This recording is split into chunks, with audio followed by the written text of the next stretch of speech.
what the heck is percolation? Basically, imagine it as, here I've got what you call the hexagonal lattice, right? We could take another lattice, which is maybe more conventional, but it's harder to visualize what's happening. And this would just be the z squared lattice,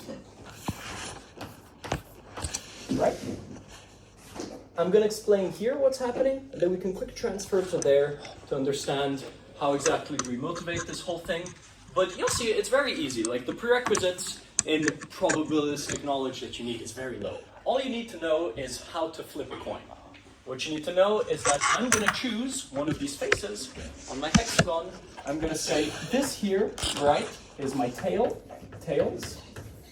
Is this big enough writing? I can write bigger in case. And then I'd say maybe that this blue here is heads. And I motivate this by saying, okay, my whole hexagonal lattice, right? I'm going to have some big parameter p. Where am I going to draw this? P, right, is between 0 and 1. And this, you could imagine it as the bias of a coin. With 0, I'm only going to be flipping tails. With 1, I'm only going to be flipping heads. So clearly here, it's not 0 or 1. Clearly we're something like, maybe like 0.4 or something like that, right?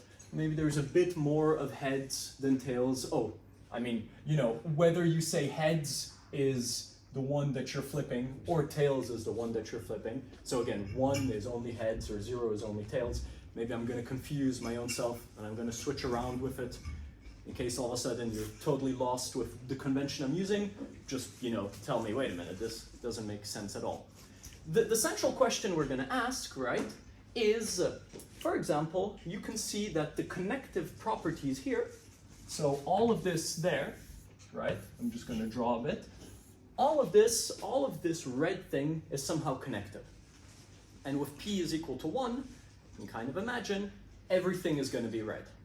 Now maybe a small disclaimer, when you're dealing with probabilities, you have a notion of almost surely, right? So with like measure 0.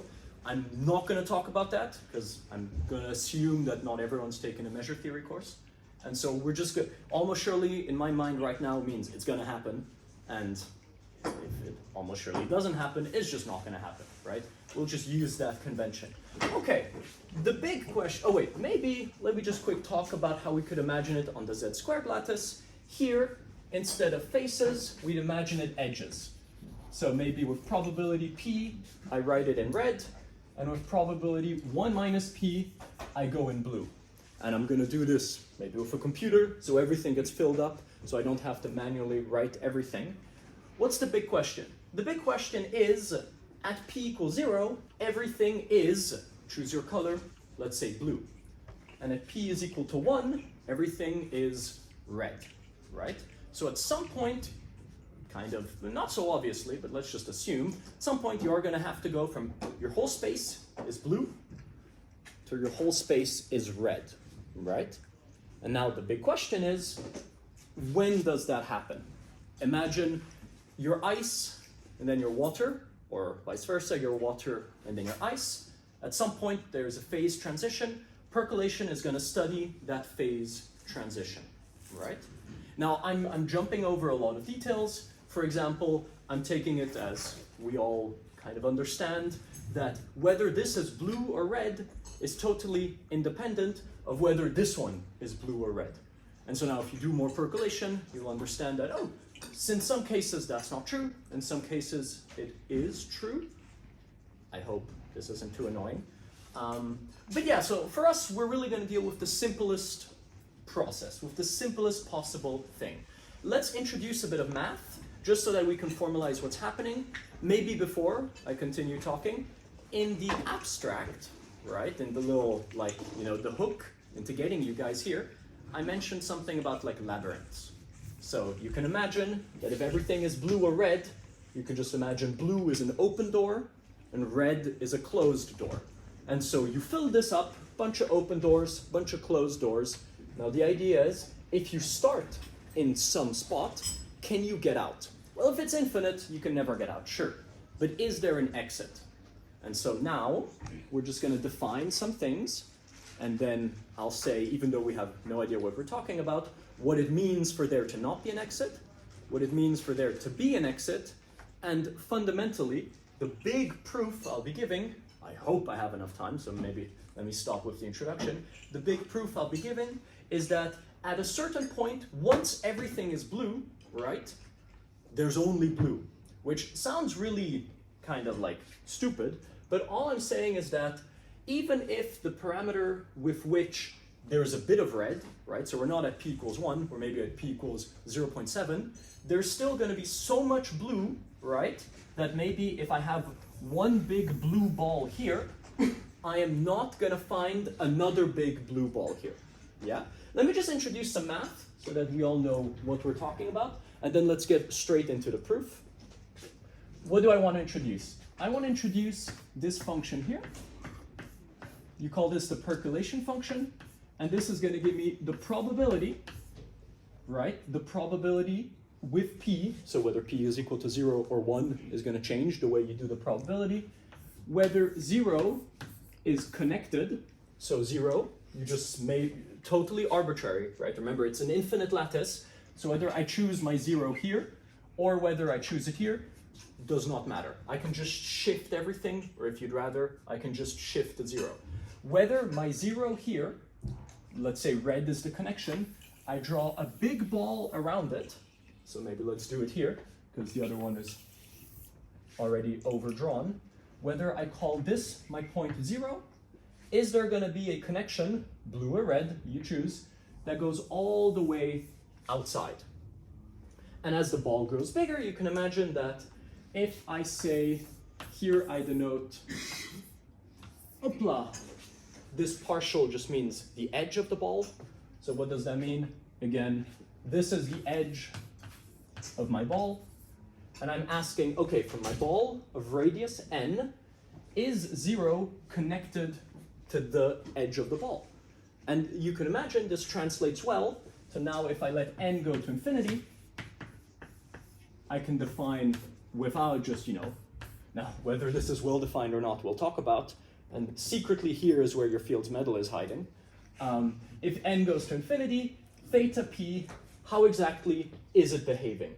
You can see that if theta p is greater than 0, right, which means that the probability that our origin 0 is connected to infinity is non-zero, then that means you have an infinite cluster, almost surely. You have an infinite cluster, which means that my 0 here, or rather my 0 here, is connected to infinity, translating to the labyrinth. There is an exit in our labyrinth, right? So how do you deal with that? Well, for now we have no idea how to actually deal with it, but maybe we introduce a PC, and we call this the critical parameter, or percolation constant, and we take it the infimum, or just the minimum, you don't have to think too much about it, where I do p between 0 and 1, such that theta p is greater than 0. So what does that mean? I'm taking the value of p, right, such that this is the smallest value for which 0 is going to be connected to infinity.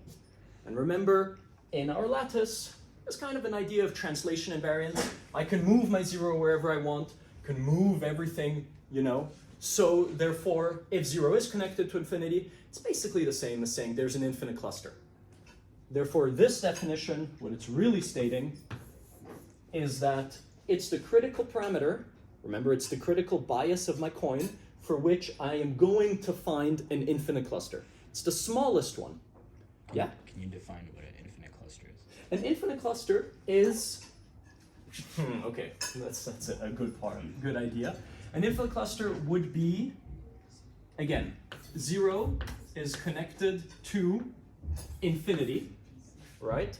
Which means that somehow our origin, the path in which, you can, self-avoiding path, any kind of path, the path in which 0, following along red in this case, it can keep on going further and further and further. It's going to touch a ball of size with a radius 1 trillion, 1 trillion and 1, let n tend to infinity, it don't matter, right? So really, this here, as n goes to infinity, is going to define my infinite cluster, okay? Now, what are we going to do? We're going to play around with this, but maybe the first little thing we can talk about is the fact that PC is not equal to 0. That should be okay, right? The fact that if P is equal to 0, there's no infinite, everything's red, right? And we call blue our infinite clusters. Again, I'm going to butcher up and I'm going to change around. But PC is not equal to 0. Does that make around sense? Should make sense. We also have that PC is maybe trivially 1, which means that when P is equal to 1, everything is filled up, so everything is blue, and there's surely an infinite cluster. If everything's blue, there's an infinite cluster. And now the first result that you actually show that I was first shown in my first probability class, in the end we talked a bit about percolation, is that PC is actually not equal to 1. It's not equal to 0, obviously, but that PC actually, and it takes around 40 pages, you can show that it's equal to 1/2. We don't have 40 pages, so I did a little simulation. Hopefully it works. Wait a minute. Okay, is something showing? I'm just gonna run it. Well, I've already ran it, but I'm not gonna talk too much about what it's actually displaying. We can just look at what's happening. Watch the parameter P is equal, like increasing.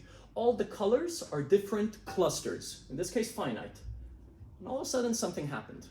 But it didn't happen at P is equal to 1. Let's maybe watch it one more time. If it restarts, okay, good.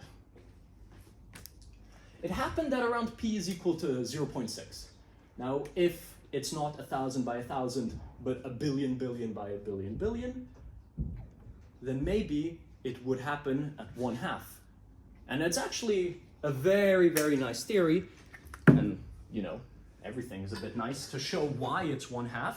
And we're going to show half the proof of why it's 1/2. You need another proof. The other proof takes way too long and is beautiful, but it's kind of disgusting to show. So we're not going to do that. What are we going to do? Let's see. I should have started with the back one, of course. Blah, blah. What are we going to do? We're going to fix our P to be greater than PC, which means that in here, right now, there is an infinite cluster. Because by definition, right, theta of this P is greater than 0. Remember, that means 0 is almost surely connected to infinity, which means there's an infinite cluster. And now we're going to show that there's only one infinite cluster. Well, why would there only be one? Well, one way to imagine it is, let's say, here's one of my infinite clusters, okay? I'm not going to connect it, because then it's not an infinite cluster. Maybe here's another one of my infinite clusters. Maybe here's another one of my infinite clusters, okay? And remember, you might be smart and say, oh, 0's here, so you don't have an infinite cluster. But everything's translation invariant, so I can just remove this 0 and put it here. And now, this is an infinite cluster. Let me move my 0 here. That's an infinite cluster. Infinite cluster is defined independently of where your 0 is. Just means it's a big old blob that has an infinite amount of open hexes, in this case. Now, before I continue, just remember that I talked about the hexagonal model, talked about the z-squared model, but the proof I'm going to give, matter of fact, is so general, it's actually amazing how general it is. And we can talk about later to what lattices it applies. Why is this surprising if I have 3 infinite clusters? Well, because I can do something, which funnily enough is named local surgery, where I just create a ball here. Maybe I create a big old ball here, and this ball is finite. Well, I'm telling you it's finite. It's finite, and I'm gonna fill it up. Remember, we're not dealing in a continuous space. So secretly, if you want to keep the hexagonal model, everything is little hexagons here. And just every hexagon I'm gonna fill up. And how many hexagons are there? Maybe there's a billion. I'm gonna fill up a billion hexagons. What's the probability of that?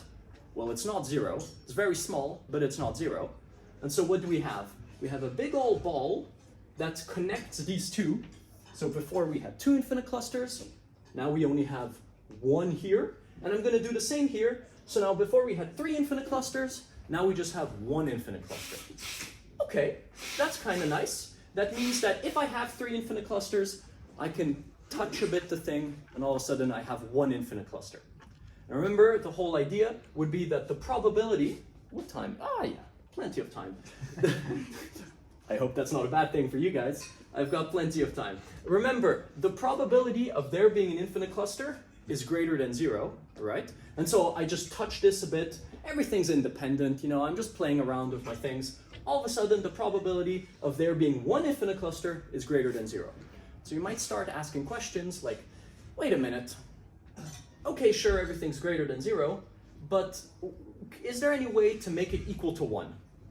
Is there any way to be like, okay, surely there's only 1 infinite cluster, can't have probability greater of 0 to have 2 infinite clusters here, maybe 1 infinite cluster here. We're all going to talk about that. We're going to talk about how exactly to make this formal. Really, everything I've been doing here is a bit hand-wavy, but I am going to try and start being a bit rigorous.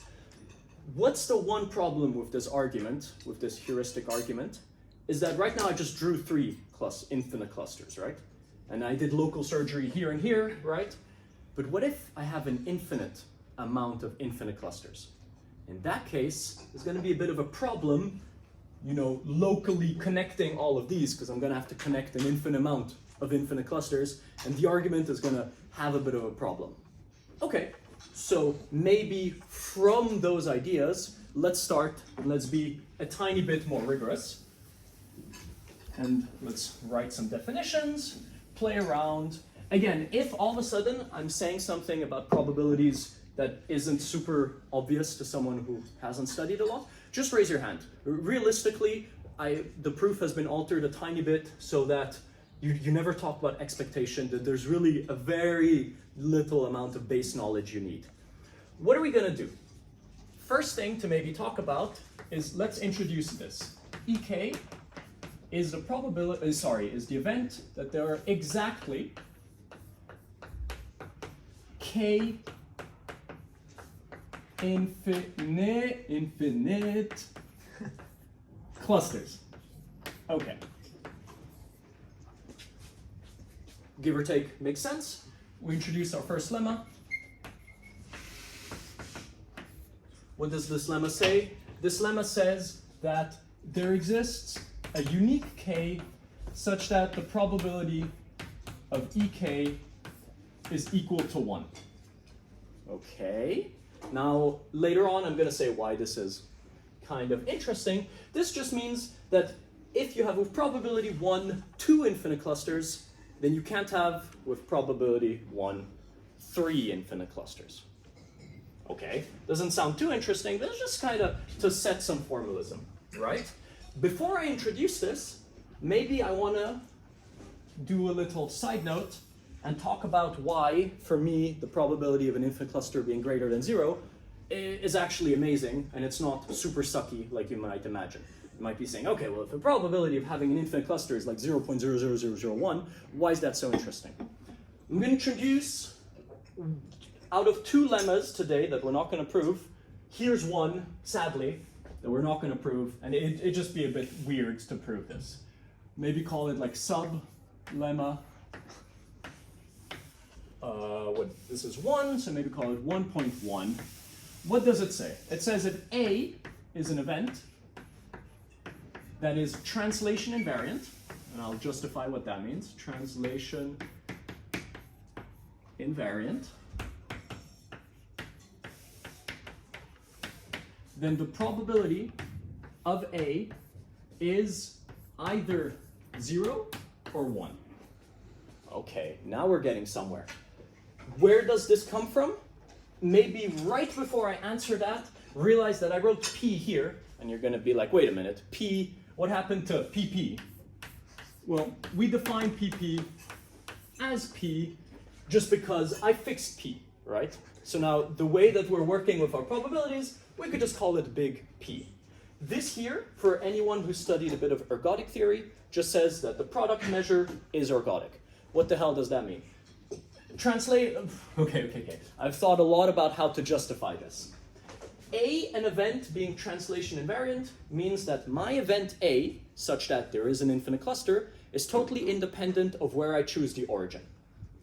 That makes kind of sense, right? But why is the probability of that event being either 0 or 1? That's a bit strange. Maybe to motivate this, we can come to another one. So all of these kind of lemmas of this type in probability theory are called like 0-1 laws, which just means like under nice, like difficult to attain conditions, the probability of the event is either 0 or 1. A simpler one that you might see very soon if you're taking probability theory, I'm not going to write it, I'm just going to talk about it out loud, is called Kolmogorov's 0-1 law. Same thing as this, it says that if, okay, maybe, fine, I'll write it. It says that if my A event, right, is independent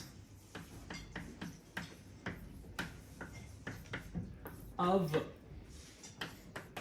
finite things, I'm not going to justify what things are, it's just random variables in the space, but don't worry about that.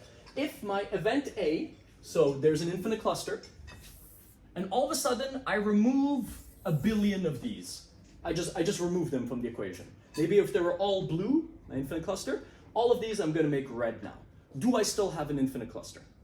I do. I removed a finite amount of them, still have an infinite cluster. This would be another way to characterize that the probability of A is either going to be 0 or 1. I'm writing really small, but this isn't an important one. It's just another lemma of this sort that you need, obviously, a lot in probability and percolation theory, but it's maybe one that makes more sense. Because if you remove a finite amount of things and your event is still absolutely unchanged, well, that kind of makes sense why the probability of it would either be 0 or 1. This one makes a bit less sense, right? But just kind of like stick with me. I'm sure if you spend enough nights thinking about it like I did, you'll accept it and you won't really question it. Okay, we'll use this one for this short little proof. Maybe I do need an eraser. And let's attack this. How do we attack this? First thing to notice is that what is E0? E0 is that there's no infinite clusters. Okay. What is E1? E1 is that there is exactly one infinite cluster. What's E2? Exactly two infinite clusters. Blah, blah, blah, blah, blah, blah, blah, blah, blah. Do we agree that the union, and in my case, natural numbers don't have a 0, so let's add a 0, of EK, do we agree that the union of all of these things is what you would call omega? It's just, this is the space of all the things that is happening, right? E0, there's no infinite cluster, there's one infinite cluster, there's two infinite clusters. If you take the union of all of those, that's everything that's going to happen. Because if there's not one infinite cluster, well then there's got to be either this or this or this or that. Yes? So you exclude infinity for now? Do you exclude infinity? You do not exclude infinity. So it can be infinity. So it can be infinity, yeah. I should have mentioned that the k that we're considering, okay, it's not going to be -1, right? But it is absolutely going to include infinity, because we're going to have to deal with the case if you have exactly an infinite amount of infinite clusters. Now, that's going to be countable, right? Why? It's just like, don't ask me that, please. It's going to be countable. Okay, big omega, that's the thing, everything happens. This is my whole space. All of my events are characterized by this.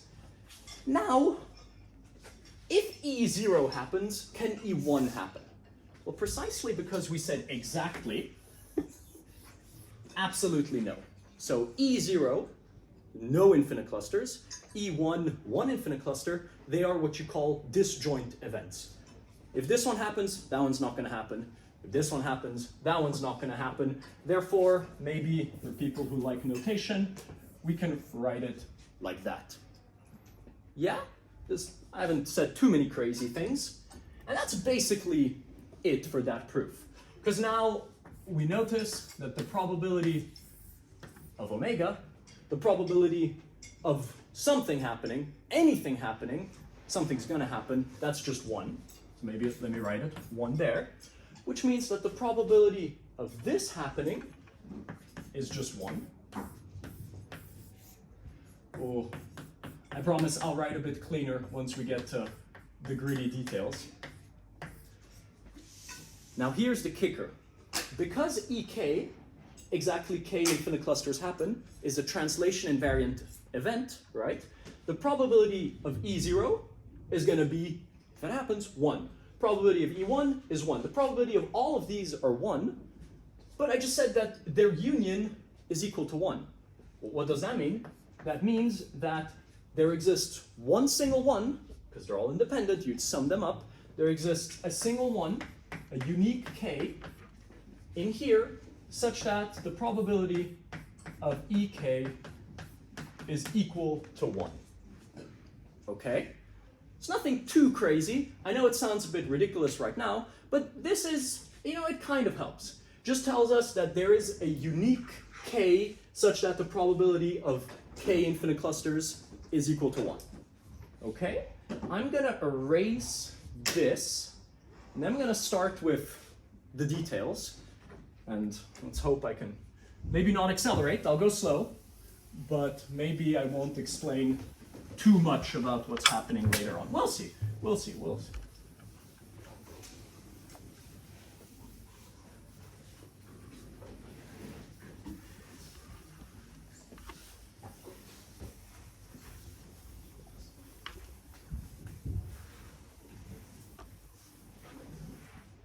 So now remember, we are in what you call the supercritical regime, which means that P is greater than PC, right? And now we start maybe with our first nice theorem, which says if K is finite, right, then the probability of E1 is equal to 1. Okay. Which means if K is finite, we have one exit. We have one infinite cluster. If you remember the labyrinth analogy, this, by the thing we showed before, is equivalent to saying that the probability of EK is equal to 0 for all K greater or equal to 2. So that means if you're finite, you're not going to find 2 infinite clusters. You're not going to find 3 infinite clusters. Yes? So when you say K is finite, you mean the K from your lemma? So the K from my lemma, remember the K says how many infinite clusters there are. 0, 1, 2, infinity. Yeah? What about 0? So 0, that's a very good point. Remember, P is greater than PC. Therefore, theta of P, by definition, is greater than 0. So 0 is connected to infinity, which means there is at least one infinite cluster, right? Which means that EK, which means that K is greater or equal to 1. Yeah? Chuck. Okay, now we're going to do some probability. How are we going to prove this? How are we going to prove this? We're going to do it with local surgery, but in a nice, smart way. Let's introduce a bit of notation. Say Fn is the event that K infinite clusters, I should probably have thought of an abbreviation for that, but whatever, intersect B ball N around 0, whatever. What does that mean? That means that if I have a ball right here of radius N, then this event is satisfied if I have K infinite clusters that intersect it, okay? Now, how exactly are we going to prove this? Well, we're going to do it by contradiction, which is always how you prove nice things. We're going to say, okay, suppose that the probability of EK is equal to 1, right, for K greater or equal to 2. And like we said, if we show that this is false by this little equivalence, then we've showed that E is equal to 1. And we win, quote unquote. Okay, let's go, let's go, let's go. How are we going to do this? How are we going to do this? Let me take my eraser. I'm going to leave this drawing here. Later I'll erase a bunch of things. First thing we can notice is that F1, a ball of radius 1, where the infinite cluster intersects, right? This is a subset of F2, which is a subset of F3, And you're just gonna keep on going. What does that mean? That means that I have my ball of radius 1, 2, 3. If something is intersecting 1, then it's gonna intersect 2. And it's gonna intersect 3. And it's gonna intersect 4, right? So here I only drew 1, but I gotta draw 2, because I supposed that at least 2 infinite clusters are gonna intersect. This here is gonna tell me that the union of all of these, right, in n, whatever, just leave it in n, of fk is equal to ek, right? So that means that the biggest f you can imagine is a ball of radius infinity is intersected by an infinite cluster. That just means that there's k infinite clusters, right? Okay, the probability of this, wait, is that okay? Like generally, is that not okay? Okay, ball of radius 1, of radius 2, of radius 3. I'm gonna keep on going. My ball keeps getting bigger, right? At some point my ball is infinitely in size, and therefore, if there are k infinite clusters, they're gonna have to touch my infinitely sized ball. Therefore, this here is literally equivalent to this. Let me erase. Now we're basically done. If we had Terence Tao in the audience, I'm sure he'd jump up and finish the proof, but you're gonna have to deal with me to give the details. What are we gonna do? We're gonna say, well, the probability of this is equal to 1, right? Therefore, the probability of this is equal to 1. Therefore, you should expect to find a certain n, big enough, such that the probability of f big N, side ball big enough, is greater than 0. Yeah? All we did is, in all the infinite clusters in our space, a finite amount of them, took a big enough ball such that we're guaranteed that they're intersecting it, which we can justify with this. Okay? Now, what are we gonna do? Let me maybe erase, maybe. Let me erase a bit what's happening here. I hope you guys don't mind. Now comes the crucial part of why we love probability, is we introduce independence. Define Fn tilde to be that k infinite clusters touch, crucial point, touch the border of Bn. Meaning that if I have a big ball, right, and my infinite clusters have just got to touch the outside. That's all they got to do, right? If Fn is happening, well then Fn tilde is happening. So what do you have? You have Fn, right, is a, let me not muck up here, Fn tilde, which means that the probability of Fn big N, right, tilde is greater than 0. Hopla. I hope that makes sense. I know it's stupid that we defined big Fn if we're just going to call this one, but it just makes more, I mean, that's the problem of rigor, right? Yes? Don't you have your tildes the other way around? Do I have my tildes the other way around? I want the probability of this here to be greater than 0, which implies that the probability of that is greater than 0. Why is it that if k things intersect the ball? If Fn is happening, well then this is definitely happening, right? Because I'm just adding can it do here. more. Okay. Yeah. Make sense? I bet. Yeah. Where's my eraser? Oh, I'm missing a bunch of blackboards, but I'm also writing too big, so my fault. Okay, so we've concluded that the probability of F tilde N is greater than 0. So now what do? We have this event, right? We have a bunch of infinite clusters touching. Now we do something amazing. We're just like, you know what? I chose my big N to be fixed. It's finite. I'm gonna fill all of this, right? That's just something I can do because the probability of filling each, if you want to imagine them as hexagons, is non-zero. Everything's independent. I'm gonna do my local surgery, fill all of this, and I'll call this event of filling everything R. So then what do I have? Probability of R happening and of f tilde n happening?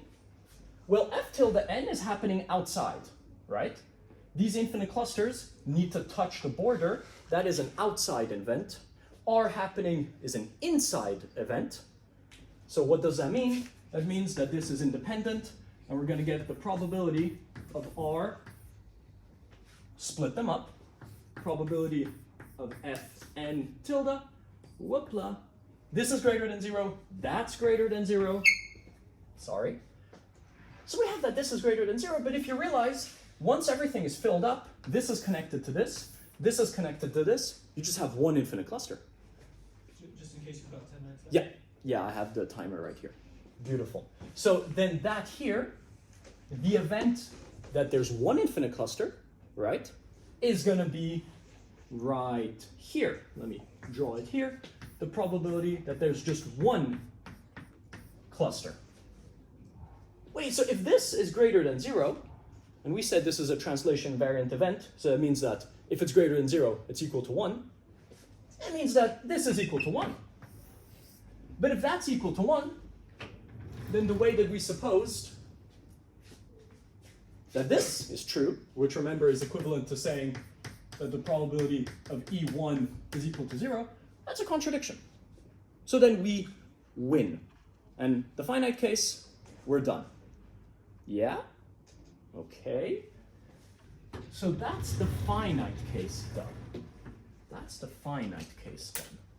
Let me erase this. And let me, very sadly, I'm going to have to jump one proof. Which maybe isn't too sad, because realistically, it's just very similar to the other proof. Okay, infinite case. Where is my white chalk? We've shown if k is finite, we win. K is infinite. What's happening here? We want to show another contradiction. How are we going to do that? We're going to do it like this. We're going to introduce a quick definition. I'm going to introduce this here. That's an encounter point, which I'll write it like this. An encounter point is if this here is an infinite cluster, this here is an infinite cluster, and this here is an infinite cluster. If I remove this, all of a sudden I have 3 infinite clusters, right? If I remove this, they're not connected, I have 3 infinite clusters.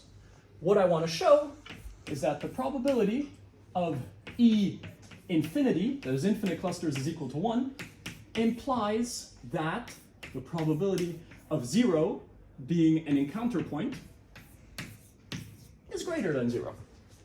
A nice little lemma, right? To prove it, you would do exactly the same that we did before, because essentially, you have some arguments. Sadly enough, I don't think I have the time to go through this, but let's just assume it, you know? What happens now that we've shown this little thing? Now we come quick to graph theory, and we look at this big ball, and we say, okay, remember it's finite, so there's a bunch of little points around here. Yeah? So the number of points here is going to be the size of my outer border, right? Graph theory tells us that if I have an encounter point here, the number of encounter points in here is going to be at most the number of outer points in my surface. It's a bit of graph theory.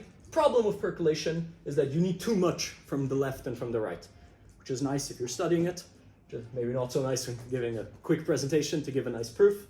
Okay, what does that mean? That this here is going to be greater than the total encounter points in Bn. Okay, sure, why not? Blah. To prove this, it's not actually that difficult, but there's no probability, right? It's just a deterministic fact. So how would you go about proving it? You'd call your combinatorics friend, and you'd be like, prove this for me. Okay, but we're not going to do that. What are we going to do? We're going to finish the theorem in a nice quick little step. Opla. What are we going to say? What are we going to say? We're going to say, okay. I know that the size the number of points on the outside of my ball is always greater or equal to the total encounter points in my ball. So what does that mean? I'm going to write this here is greater than, and now I'm going to take the number of encounter points in my ball. I'm going to take the probability of that happening. It's at most 1, right? So I'm not doing any magic. I'm just going to take x is just any point in my ball. Remember, it's finite. X, number of points in my ball. And here I'm going to go the probability of x being an encounter point. That shouldn't be too crazy. It's just an immediate consequence of this deterministic lemma. Now, secretly, this is the expected value. We don't need to know that. You just need to be like, okay, probability is at most 1. If this were to be 1, then the thing would still be true. Give or take, give or take. Now, we're at the end of the argument. The beauty is that everything's translation invariant. So x, I can just erase this and say this is 0. Right? It's translation invariant. The probability of x being an expected encounter point is the same as 0 being an encounter point. But now, what is my x indexing on? Well, it's not this anymore. It's just this own thing. So this would just be the sum of the total number of how many stupid little points I have in my ball. Therefore, what do I have? I have the size of my ball n times, and maybe for ease of notation, just write this as delta. And here you got your other delta. So this would just be times my delta. Yeah? Give or take. What does that mean? That means that if I shift this over here, I have that delta is strictly less, let me not screw up in the home run, the size of the outside divided by the size of the inside. What happens when n goes to infinity? In most cases, now this is the catch, this is the only assumption we're doing on our lattice. In most cases, the size of the inside is bigger than the size of the outside. When is that maybe not true? In some fractal stuff. Let's maybe not talk about this. If n goes to infinity, this is going to get really big. That's going to get big, but not as big. So it's going to go to 0. Wait a minute, but if this goes to 0, we go back here. And this little lemma, if there's an infinite amount of infinite clusters, you'd imagine that 0 is an expected point. That's not too crazy to imagine. But then this is false. But if that's false, this is false. And you're done. You've shown that there is only one infinite cluster in your supercritical regime. And that proof, combined with what's happening below P is less than PC, will give you enough to work on for many, many years to come. That's the proof. I've got one last minute. I promised you step-by-step instructions how to get a Fields Medal. I'm not going to be able to give them. I'm going to give you the problem. What's happening? Remember theta p. You know this function. Classic. 0 is connected to infinity. This thing here, is it continuous? Well, if you start thinking about it, in most cases it's 0, right? If you just go p below pc, it's just going to be 0 the whole time. 0 is continuous. Come on, that's not a problem. Above pc, ooh, scary stuff. For this model, if I had 2 hours, using this proof that we showed, I could show that it's continuous at everywhere, except we don't really know what's happening at theta pc. If you can show that this is equal to 0, well, then you have continuity for that function. Boom, beautiful. For hexagonal model, you can look at my paper, it's proved after a long time. For z squared, it's proved, took like 30-something years. For z cubed, go get your Fields Medal if you solve it for that. Thank you very much.